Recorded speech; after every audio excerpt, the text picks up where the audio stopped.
تقريبا الفلوج ده ناس كتير قوي مستنياه، لان انا سالت مليون مره ايه هي طرق السفر وازاي نيجي هنا، وانا للاسف ما كانش عندي اي خبره او خلفيه. بس الفتره دي كلها قعدت اقرا واجمع الاختصار او المعلومات اللي نقدر نستفيد منها في طرق السفر هنا.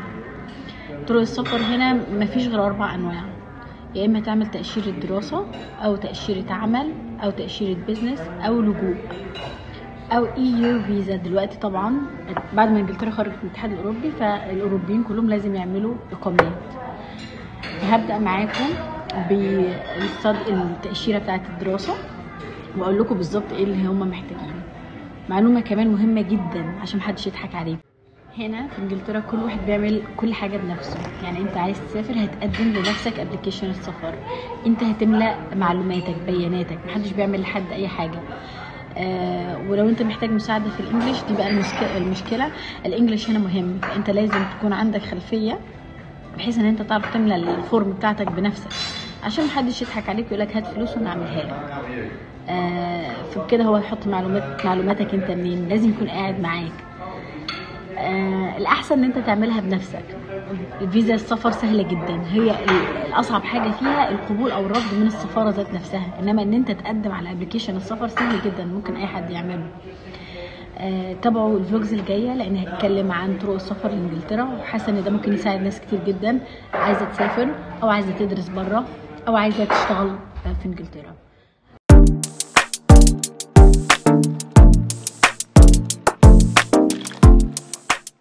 اتمنى كلكم تكونوا بخير. النهارده هجاوب على اكتر سؤال اتسالته، ازاي نيجي انجلترا وايه هي طرق السفر. النهارده هتكلم معاكم في ستودنت فيزا او فيزا الدراسه، ازاي الناس بتيجي تدرس هنا وايه طرق الدراسه هنا.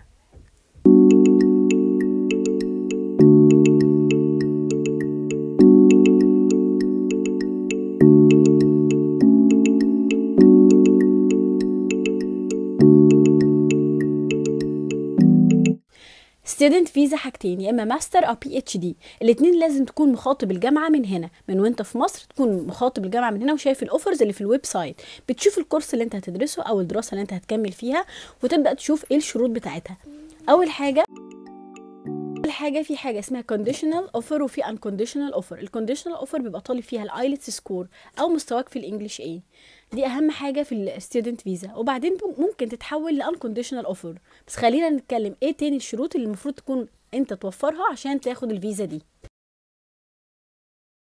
بعد ما تعرف الكورس وبعد ما تعرف الشروط بتاعه هيسالوا على الفاينانشال ستاتس بتاعتك او هتصرف منين على الكورس او على دراستك.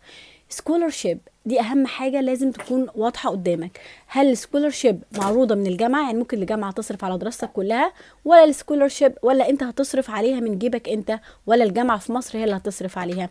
لازم تتاكد من كل ده، ولما تتاكد وتاخد الحاجه المناسبه ليك هيبقى معاك ايفيدنس بالحاجات دي كلها، خصوصا الفاينانشال ستاتس بتاعتك. بعد ما بتخاطب الجامعه وتشوف كل الامور دي وتشوف الشروط بتاعتك هيدولك حاجه اسمها كيس نمبر. الكيس نمبر ده مهم جدا لان هتقدم بيه الفيزا بتاعتك. طب هتقدم على الفيزا منين؟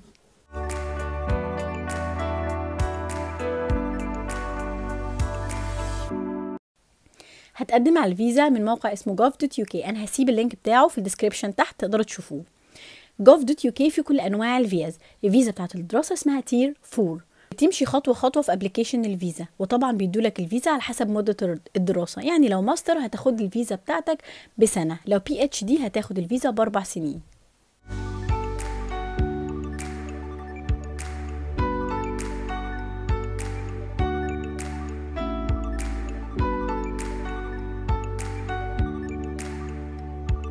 ايه الجديد بقى في انواع الفيز بتاعت الدراسه السنه دي؟ ان هما بيدولك كمان فرصه انك تشتغل بعد الدراسه، اسمها ايه؟ graduated route visa.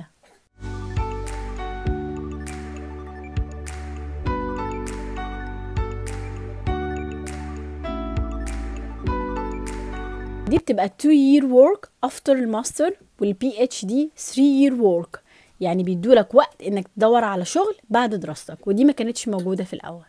كده فلوج الستودنت فيزا خلص، اتمنى يكون عجبكم. ولو عايزين اي معلومات تقدروا تكتبوا لي في الكومنت تحت، وخشوا على لينك في الديسكريبشن هتلاقوا كل حاجه. وما تنسوش تعملوا سبسكرايب ولايك فور بارت 2.